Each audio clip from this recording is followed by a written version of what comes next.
성경에서 7이라는 숫자는 매우 중요합니다. 네, 히브리어로 7은 완전 또는 완성이라는 개념과 연결되어 있는데요. 그건 모두가 갈망하지만 좀처럼 경험하지는 못하는 겁니다. 우리는 오히려 일에 쫓기거나 수많은 문제에 시달려 참된 안식을 갖지 못하죠. 네, 이제 그걸 염두에 두고 성경 창세기 1장을 살펴보겠습니다. 원래 어둠과 무질서였던 곳에 하나님이 말씀으로 빛과 질서를 창조하시자 생명이 번성할 수 있게 됩니다. 이는 엿새에 걸쳐 이루어지는데요. 하루가 끝날 때마다 저녁이 되고 아침이 되니라는 말이 반복됩니다. 하지만 일곱째 날에는 특별한 일이 일어납니다. 하나님이 일을 마치고 안식하시죠. 맞아요.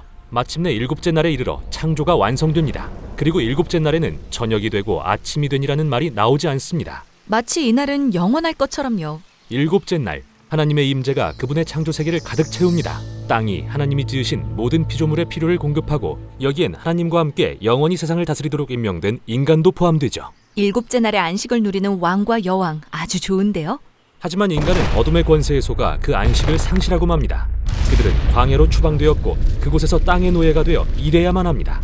죽어서 그들이 왔던 흙으로 돌아갈 때까지요. 그러나 하나님은 인류가 그 일곱째 날의 안식을 회복하길 원하십니다. 그래서 이스라엘 민족을 택해 그 궁극의 안식을 경험하게 하십니다. 그들이 다른 민족과 그 경험을 나눌 수 있도록 말이죠. 하지만 어떻게요? 그들은 이집트 제국의 노예가 되어 몸이 가루가 되도록 혹사당하는걸요. 하나님은 이집트에 맞서 이스라엘 백성을 해방하십니다. 그리고 어둠과 혼돈을 벗어나 약속의 땅을 향하도록 인도하시죠. 그러나 그 길은 광야를 지나야만 합니다. 여기선 방황하기 쉽고 삶이 너무 힘겹습니다. 안식의 땅은 아직 더 가야 합니다. 그러나 아직 광야를 걷고 있을 때 하나님은 그들에게 마치 약속의 땅에 이른 것처럼 살기 시작하라고 초대하십니다.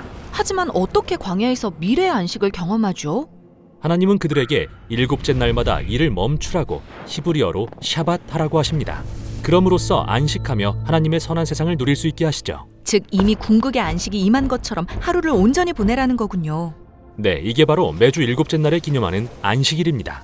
그러나 그뿐만이 아닙니다. 안식일은 이스라엘이 매년 지키는 일곱 절기 중 하나로서 다른 절기들 역시 그 일곱째 날의 안식을 기념하죠. 일곱이 참 많이 나오네요. 네, 그리고 더 있어요.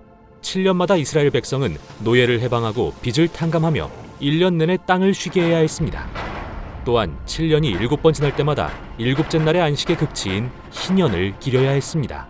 비록 빚을 졌거나 자신의 땅을 잃은 사람이라도 모든 것이 용서되고 회복되었죠.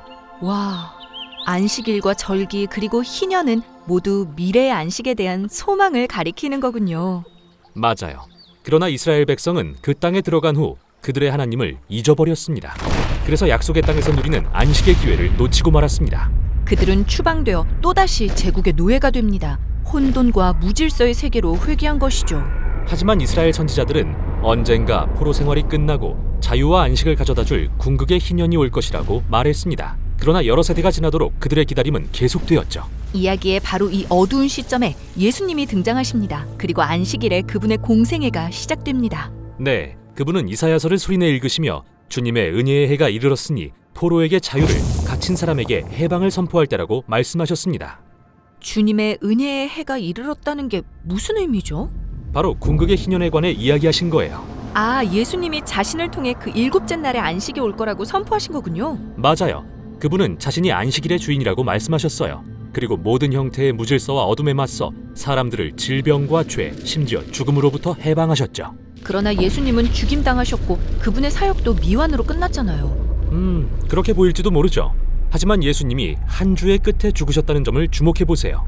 그분의 몸은 안식일 동안 무덤에서 쉬셨고 8째 날에 죽은 자 가운데서 부활하신 겁니다. 잠깐만요. 8째 날이라면 새로운 주의 첫날을 의미하는 건가요?